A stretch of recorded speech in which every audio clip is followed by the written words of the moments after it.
skriger som en pige, før du når at sige nej, så går det løs. En uppercutter med en snotter fra en tøs. Kom så piger, ind med hænderne.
Ikke meget feminist over en besvinet journalist.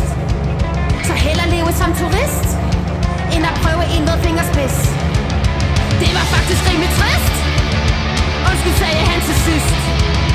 Jeg er bare journalist. Det gør for ondt at være feminist. For ingen her er lige, før du skriger som en pige, før du når at sige nej, så går det løs. En uppercutter med en snotter fra en tøs.